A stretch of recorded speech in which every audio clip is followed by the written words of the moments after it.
दोस्तों नमस्कार।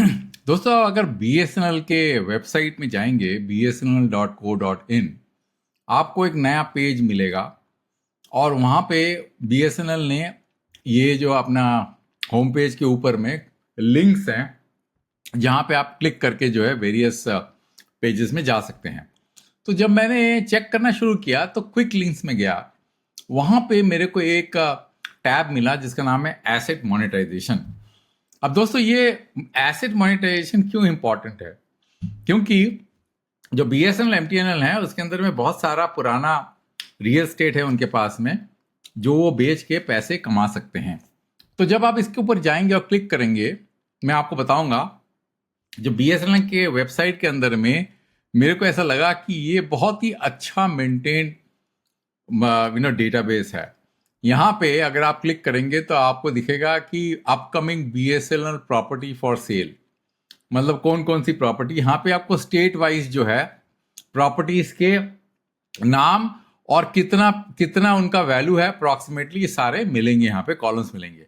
अब क्योंकि ये बहुत सारे पेजेस हैं, यहाँ पे 66 पेजेस हैं, तो इसको डाउनलोड करना पड़ा मेरे को इस डेटा को, और डाउनलोड करके कुछ नए इंसाइट्स नजर आए।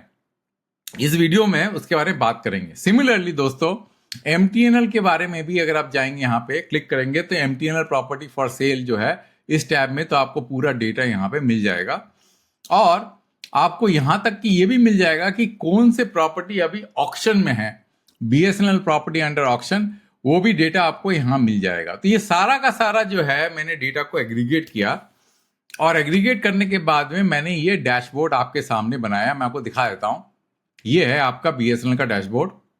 यहां पे आपका ओवरऑल समरी क्या है, पाइपलाइन में कितना प्रॉपर्टी बीएसएनएल एमटीएनएल दोनों को मिला के जो वो बेच सकते हैं, मतलब जो उन्होंने वहां पे रिजर्व प्राइस या जो आपका यहाँ पे जो आपका if you go here you will notice that जो वैल्यू उन्होंने लिखा है यहाँ पे, ये वाला जो टैब है इनका कि approximate value in rupees lakh, ये सब को मैंने एग्रीगेट करके मैंने यहाँ पे इकट्ठा करके, तो रफली जो है ये अमाउंट जो है बिटवीन 69,000 to 65,000 करोड़ का है।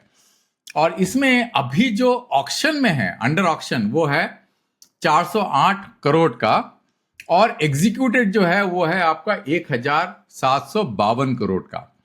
तो अगर आप देखें यहाँ पे जो बिगेस्ट स्टेट है जिसके अंदर सबसे ज्यादा प्रॉपर्टीज हैं वो है महाराष्ट्र। महाराष्ट्र में बीएसएनएल एमटीएन को मिला के जो है 26,791 करोड़ के प्रॉपर्टी हैं। दिल्ली में 13,426 करोड़ का है। तमिलनाडु में 5,071 करोड़ का है। तो अगर ये तीनों स्टेट को मिला दिया जाए तो ये लगभग आता है आपका, देखिए ये 60-70% के आसपास का पूरा का पूरा जो प्रॉपर्टी है ये तीनों स्टेट में कंसंट्रेटेड है। और तेलंगाना भी मिला देंगे तो लगभग जो है 77% 80% प्रॉपर्टी जो है यहाँ पे ही है, तीनों ये 4 स्टेट का। ये आई ओपनर है।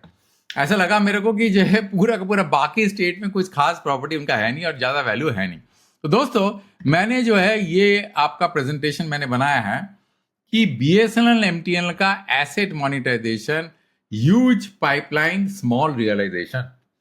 ये प्रेजेंटेशन क्यों इंपॉर्टेंट है? क्योंकि पार्लियामेंट में ये मुद्दा डिस्कस हो चुका है कि कैसे जो है पैसा सरकार ला सकती है अपने बजट को कंट्रोल करने के लिए, क्योंकि बीएसएनएल और एमटीएनएल को बहुत सारा बजटरी सपोर्ट देना पड़ता है। तो उनके प्रॉपर्टी बेच के सरकार अपने ओवरऑल बजट के ऊपर में जो प्रेशर है उसको कम कर सकती है, इसलिए जानना जरूरी है। और पहले भी मैं साइट्स को बहुत मतलब क्लोजली वॉच करता था, पहली बार मेरे को इतना स्ट्रक्चर फॉर्म में ये डेटा जो है बीएसएनएल के साइट में नजर आया। इसका मतलब एफर्ट तो बहुत ज्यादा हो रहा है, ये पता चलता है। दोस्तों ये देखिए जो मैंने आपको बताया कि लगभग 70 से लेकर 65,000 करोड़ के जो है आपके जो है प्रॉपर्टी जो है वो बिकने वाले हैं, और वो अप्रॉक्सीमेट वैल्यू है। ऑक्शन में जो है करीब इतना है, और एक्चुअल रियलाइजेशन जो है आपका 1760 है, मतलब बहुत कम है देखा जाए तो, as of date, which is only 2.5% of the adjusted pipeline that has been converted into cash so far. अब दोस्तों जो पोर्टल के अंदर में जैसे मैंने आपको बताया है कि ये लिस्टिंग वैल्यू है, नॉट कैश इन हैंड। ये सारे आइडेंटिफाइड प्रॉपर्टीज हैं, uploaded to the portal, documentation of this properties under process, ये ऑक्शन के लिए ऑक्शन के जो रेडी करने वाले प्रॉपर्टी हैं वो बहुत कम है, जो ऑक्शन हो रहे हैं वो तो और भी कम है, और सोल्ड एंड कैश रिसीव जो है वो नेग्लिजिबल है।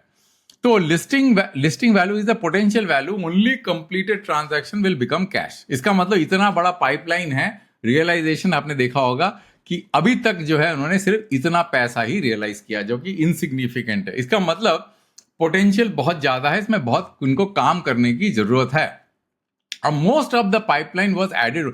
अब ये जरूर है कि हो सकता है ये उनके पेपर में पड़ा हो ये प्रॉपर्टीज, पर वेबसाइट के अंदर में सारे डेटा जो है उन्होंने 2025 में ही डाला। इससे पता चलता है कि इन्होंने रैंप अप कर दिया अपना एफर्ट इसको मोनेटाइज करने का, ये पूरा फोकस पता चलता है। ये देखिए बीएसएनएल की करीब 654 प्रॉपर्टीज हैं और उसमें से सिर्फ 640 प्रॉपर्टी उन्होंने 7 जुलाई 2025 को ऐड किया है। A very large share of listed BSNL value was uploaded recently.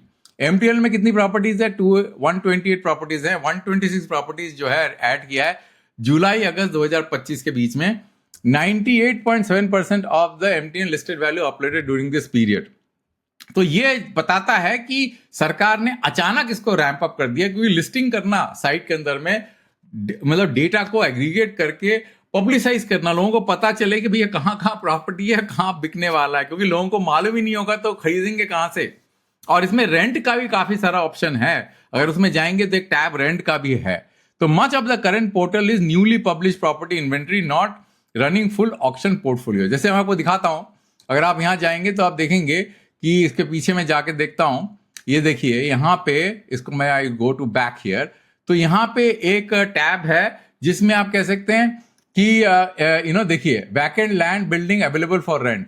तो यहाँ पे देखिए 257 पेजेस हैं, ये सारे के सारे प्रॉपर्टीज जो हैं वो अवेलेबल फॉर रेंट भी हैं। तो उन्होंने काफी इसको स्ट्रक्चर कर दिया है, पहले से कहीं ज्यादा बेहतर है ये। अच्छा, how BSNL property was monetisation was plan. अब देखिए बहुत थोड़ा पैसा रियलाइज हुआ है। देखिए 2022-23 के फाइनेंशियल ईयर में 400 करोड़, फिर 600 करोड़, फिर 800 करोड़, फिर 900 करोड़, अब इनका टारगेट है 1000 करोड़ एनुअली। और 2034 और 35 के बीच में वो चाहते हैं कि करीब 11,700 करोड़ तक का उनको रियलाइजेशन मिल जाए। तो this was design as a phase monetisation programme, not an overnight liquidation of all listed property. वो कर भी नहीं सकते, इसमें बहुत काम करना पड़ता है। Monetisation does not mean outright sale. Outright sale का मतलब ये हो गया सोल्ड हो गया। यहाँ पे लीज भी हो सकता है, इसमें ट्रांसफर टू गवर्नमेंट और सीपीएससी हो सकता है, पीएसयू यूनिट्स को भी हो सकता है, डेवलपमेंट बेस्ड मोनेटाइजेशन हो सकता है, compensation, acquisition, right of way, ये सारे ऑप्शंस अवेलेबल है, सिर्फ सेल नहीं है। Asset monetisation can happen through multiple route, not only the open market property sale. Historically BSNL land and building monetisation included significant contribution from rental income. जैसे मैंने आपको बताया कि रेंटल का भी एक बहुत बड़ा टैब है, इसमें सारी प्रॉपर्टी उनकी लिस्टेड है। What has actually been realise so far, कितना पैसा उन्होंने कलेक्ट किया। 2019 से 25 रिपोर्टेड लैंड ट्रांजैक्शन हुए सिर्फ, और उसमें से कितना पैसा बीएसएनएल ने कलेक्ट किया? 1341 करोड़ रुपए कलेक्ट किया। एमटीएनएल ने कितना कलेक्ट किया? 418 करोड़ या 19 करोड़ समझ लीजिए। कंबाइन दोनों को मिला के 1760 करोड़ उन्होंने कलेक्ट किया। ये सिर्फ 2.7% ऑफ द टोटल पाइपलाइन, जो कि 65,000 करोड़ के आसपास का है। अच्छा, how much property monetisation matter to BSNL revenue. अब ये इंपॉर्टेंट है कि कितना रेवेन्यू बीएसएनएल का आ रहा है। बीएसएनएल का FY26 में उनका टोटल रेवेन्यू आ रहा है 25,000 करोड़। अब उसमें से एसेट मोनेटाइजेशन 900 करोड़ है, जो कि 3.6% है।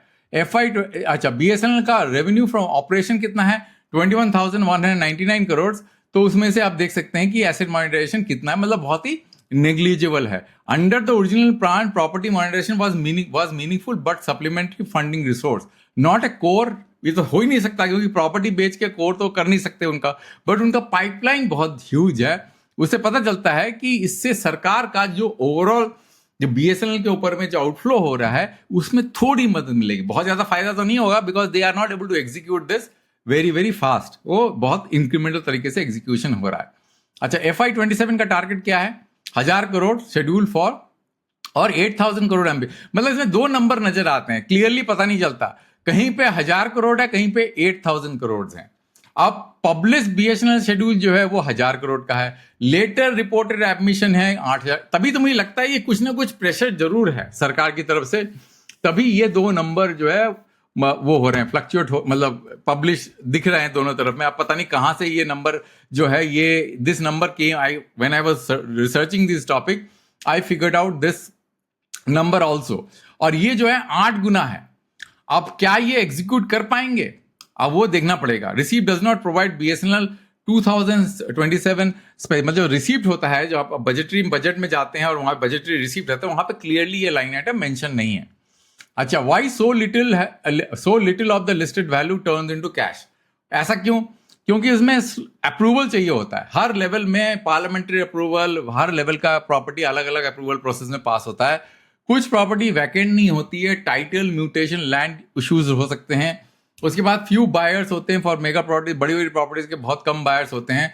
और इंडिकेटिव वैल्यू जो होता है वो एक्चुअल सेल का वैल्यू नहीं होता, क्योंकि आपके जो एम्बिशन तो बहुत ज्यादा होंगे और मार्केट में रियलाइजेशन ऑप्शन से काफी कम हो सकता है। तो gap is structural not administrative delay. MTNL का एक बहुत ही ज्यादा, मतलब बहुत सॉरी सिचुएशन है, उनके पास कर्जा करीब 36,000 करोड़ का है। तो अगर आप पूरे प्रॉपर्टी उनका जो पाइपलाइन में है, अगर उनको वो लिक्विडेट कर भी देते हैं, तब भी उनका पूरा का पूरा जो डेट है वो नहीं वो चुका पाएंगे। तो मॉनिटाइजेशन टारगेट उनका क्या है? FY 26-27 का 4,573 करोड़ है। अभी उन्होंने कितना रियलाइज किया? 418 करोड़ या 19 करोड़। तो ये देखिए, उनके पास उनका जो डेट है वो 2.1 टाइम्स ऑफ द टोटल, उनका जो पाइपलाइन है वो 2.1 times of the total date है। तो उनकी तो हालत एमटीएन की बहुत खराब है। अच्छा, अब क्या करना चाहिए उनको जो है इसको एग्जीक्यूट करने के लिए, मतलब स्टेप बाय स्टेप एक्शन लेना पड़ेगा। आइडेंटिफाई तो उन्होंने कर लिया, कुछ प्रॉपर्टीज जो लिस्टेड है वो डुप्लीकेट है, उनको रिमूव कर देना चाहिए। टाइटल को वेरीफाई करना पड़ेगा, म्यूटेशन लीज को कंप्लीट करना पड़ेगा, ऑपरेशनली सरप्लस वैल्यूज को निकालना पड़ेगा, लैंड ड्यूज को क्लियर करना पड़ेगा, वैल्यूएशन को अप्रूव करना पड़ेगा, कॉम्पिटिंग अथॉरिटी का अप्रूवल लेना पड़ेगा, लैंड को ऑक्शन करना पड़ेगा, बिड्स एक्सेप्ट होंगे, फिर पेमेंट रिसीव्ड होगा, उसके बाद में डीड को रजिस्टर करना पड़ेगा। तो प्रॉपर्टी वैल्यू तो पोटेंशियल है, transaction ready property is what will become the cash. मतलब इसमें एग्जीक्यूशन बहुत मैटर करेगा। दिखने में तो बहुत बड़ा नंबर लगता है, पर एग्जीक्यूशन बहुत मैटर करेगा। पर अच्छी बात यह है कि बीएसएनएल ने ट्रांसपेरेंटली पहली बार इस वेबसाइट के अंदर में सारी चीजें जो है उन्होंने ओपनली डाल दिया है। पहले इतना क्लियरली ये चीज अवेलेबल नहीं था, वो बहुत अच्छी बात है। हो सकता है कि प्रेशर के कारण उन्होंने इसको इस फॉर्म में डाला जिससे लोगों को पता चले कि कौन सी प्रॉपर्टी अवेलेबल है और वो उस पर इंटरेस्ट दिखा सकते हैं और उसमें जाके बीएसएनएल का एग्जीक्यूशन तेज हो सकता है। धन्यवाद दोस्तों, अंत तक वीडियो देखने के लिए। एक वीडियो दूसरे टॉपिक में जल्दी लेके